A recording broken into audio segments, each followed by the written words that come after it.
Dnes ideme pozrieť školu Ben Jusefa.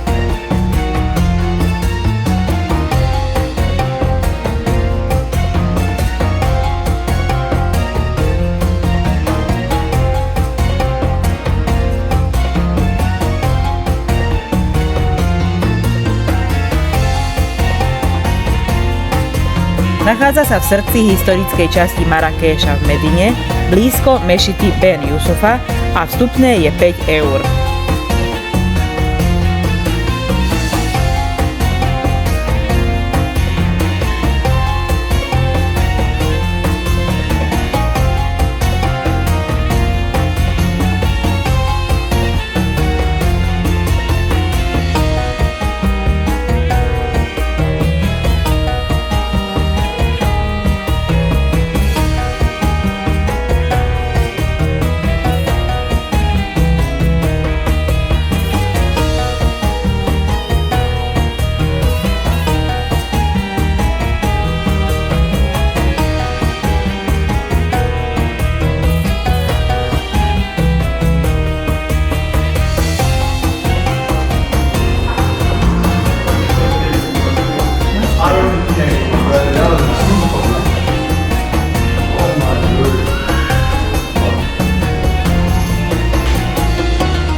Thank you.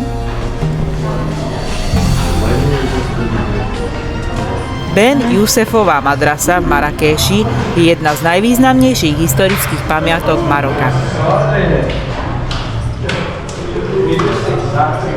Kedysi to bola najväčšia islamská škola v Severnej Afrike.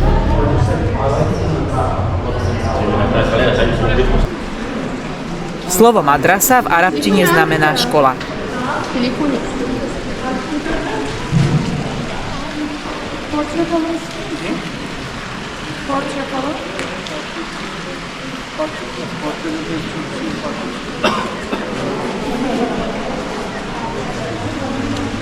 Študenti sa tu venovali najmä štúdiu Koránu, islamského práva a teológie.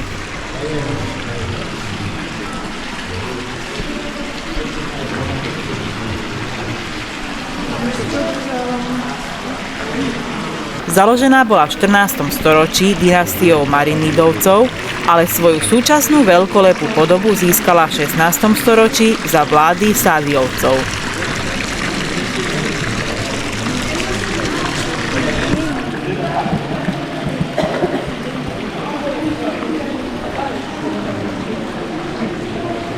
V čase svojho najväčšieho rozkvetu tu bývalo a študovalo až 900 študentov v 130 malých izbách.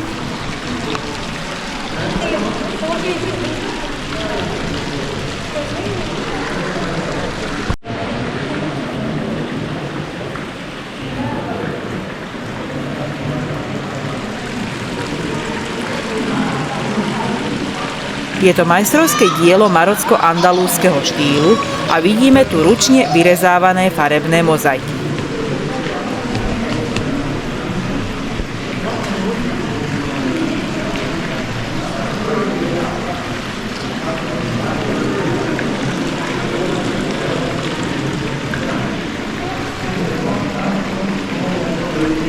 To je od roku 1500, tuším 46, najstaršia škola islámu, kde sa vyučovalo. 4 storočia sa to učilo. Potom to neskôr tak opustilo sa. Detailné sádrové rezby a štuky s arabskou kaligrafiou a geometrickými vzormi.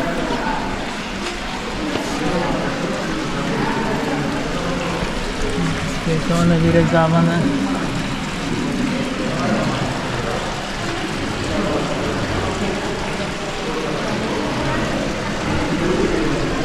Dnes už neslúži ako škola, ale ako múzeum.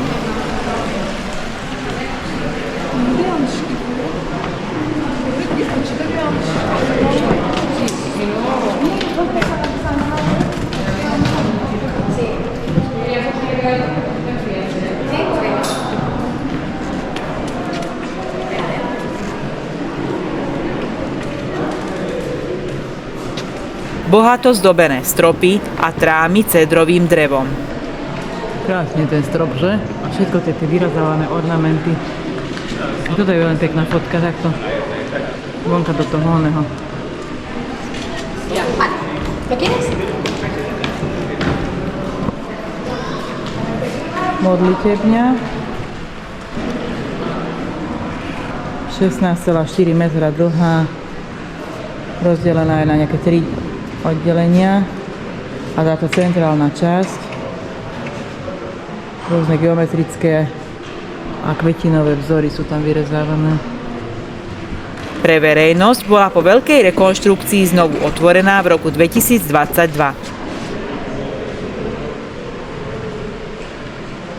Hoci je budova nádherná, študentský život bol veľmi tvrdý.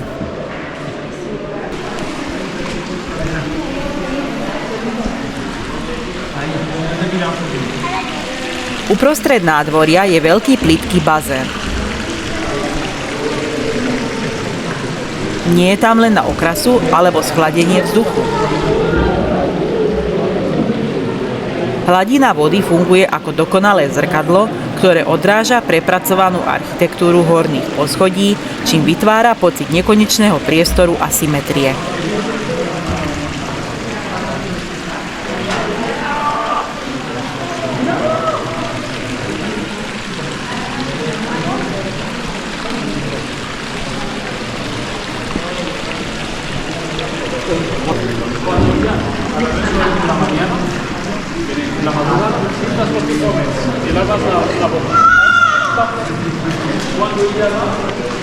Madrasa nie je pri mešite Ber Jusef náhodou. Študenti museli byť blízko mešity, pretože tam prebiehala praktická časť ich výučby a modlitby. Zatiaľ čo v madrase sa odohrávala teoretická časť a ubytovanie.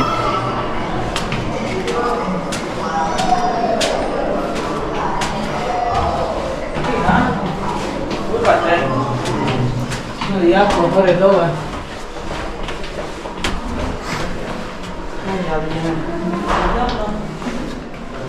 Izby boli také malé, že študenti v nich v podstate len spali a učili sa. Také malé izbičky. Väčšina izieb nemá okná smerom von do ulice, ale len malé otvory do vnútorného dvora.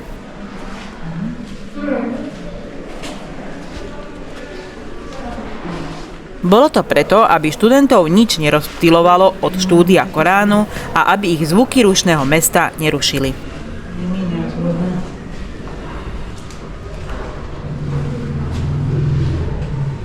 Sú izby. Normálne izby na bývanie. Zaujímavé, že? Také malinké.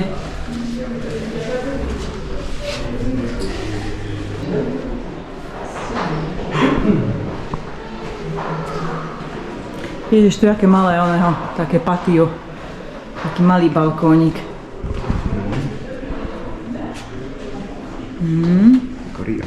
Úplne také riady, no. To boli zároveň aj ubytovne, akože pre žiakov, pre učiteľov. A takéto malé izbičky tu boli. Úplne miniatúrne. Hoci to bola náboženská škola, nie všetci študenti si boli rovní. Ďalšia izba. Tí bohatší si mohli dovoliť izby na prízemí, ktoré boli o niečo priestranejšie a chladnejšie.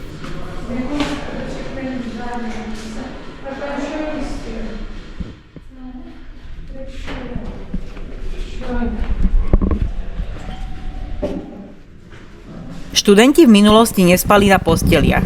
Používali len jednoduché rohože alebo tenké madrace priamo na zemi, aby zostali pokorní a disciplinovaní.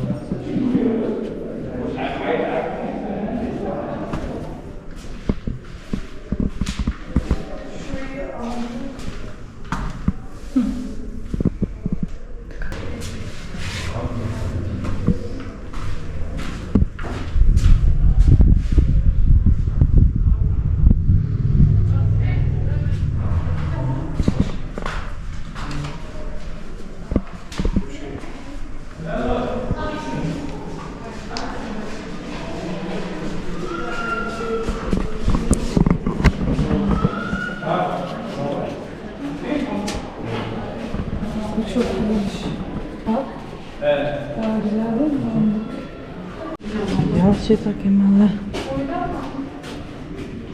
Ďalší malý balkónik, ďalšie malé izby. A tam asi znova takisto bude. Tento mal výhľad na tú hlavnú terasu. Hlavné patio.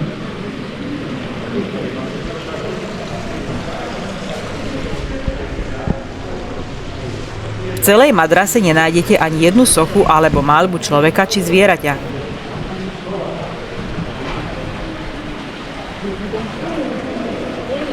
V islamskom umení je to zakázané. Namiesto toho umelci dosiahli dokonalosť v geometrii a kaligrafii. Hovorí sa, že matematika bola pre nich cestou k Bohu.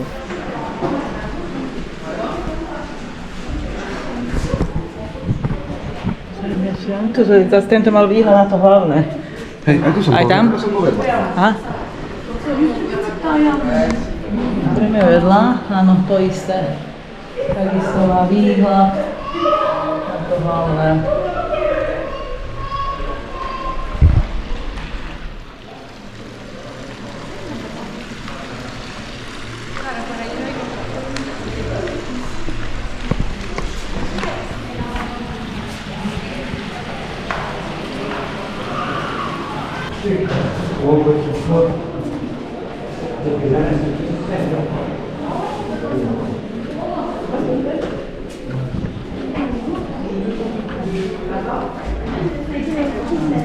Aj po stovkách rokov môžete v niektorých častiach budovy stále cítiť jemnú vôňu cedrového dreva.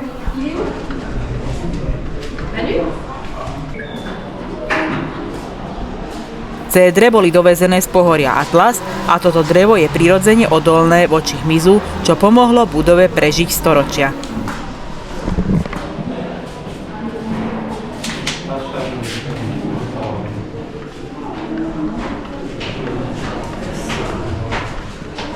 Et là encore, tu as le choix, à droite, à gauche.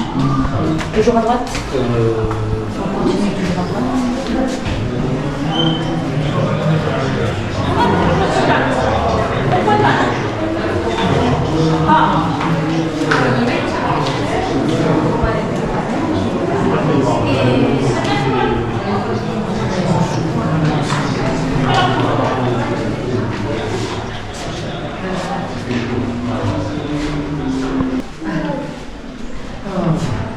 Non, ça donne pas. Ça donne pas.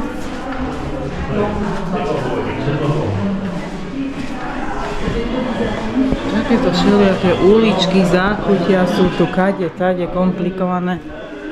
Všelijaké izby pre žiakov a učiteľov.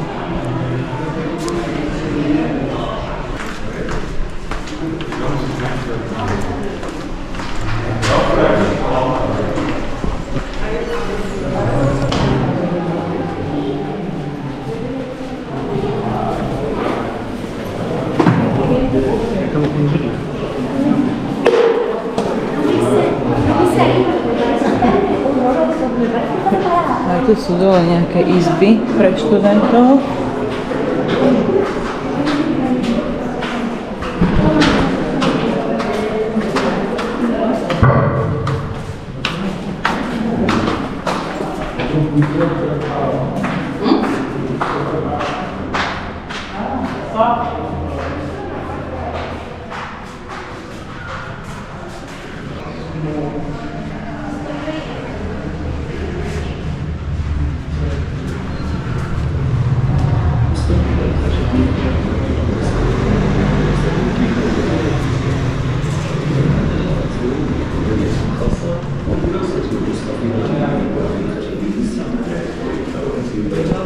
Architektúra bola navrhnutá tak, aby pohlcovala hluk.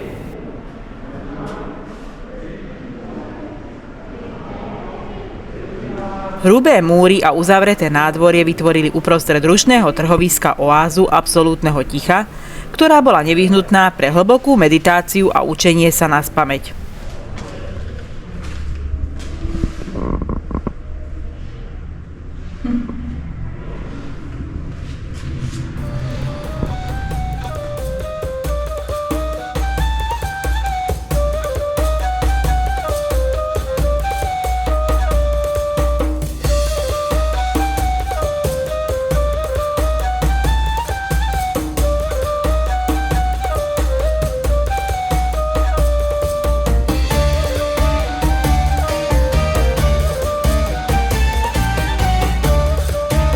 Veľké centrálne nádvorie bolo najpôsobivejším miestom vďaka aktivitám, ktoré sa tu odohrávali, ako napríklad recitovanie Koránu.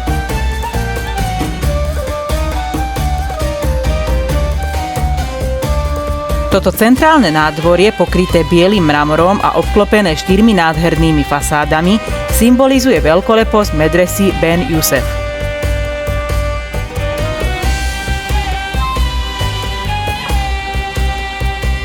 Nádvorie má obdĺžníkový tvar s dĺžkou takmer 22 metrov a šírkou 16,5 metra. Na východnej a západnej strane patia stoja oproti sebe dva portiky s pevnými piliermi, ktoré sú dokonale symetrické. Slúžia ako doplnok otvoreného nádvoria a zároveň ako úkryt pred slnkom a nepriaznivým počasím. Dookola sa tiahne prístrešok s cedrovými trámami, pokrytý škrídlou.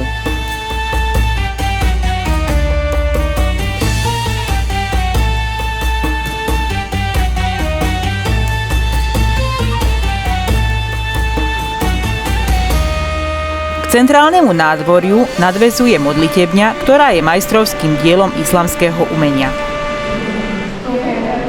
V pozadí uprostred vidieť bohato zdobený výklenok mihráb, ktorý ukazuje smer k Meke. Steny sú pokryté jemne vyrezávaným štukom s geometrickými a kaligrafickými motívmi.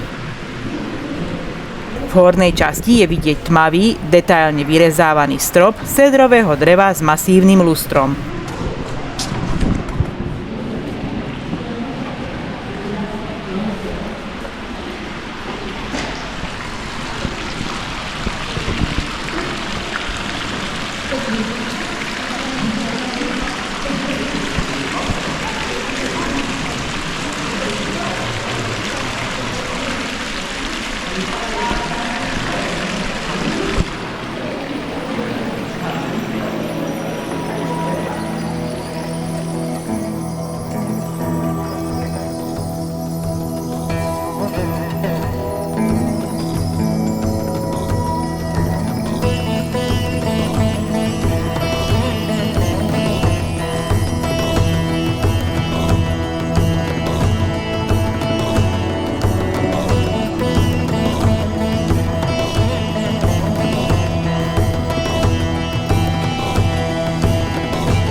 bouger. Là,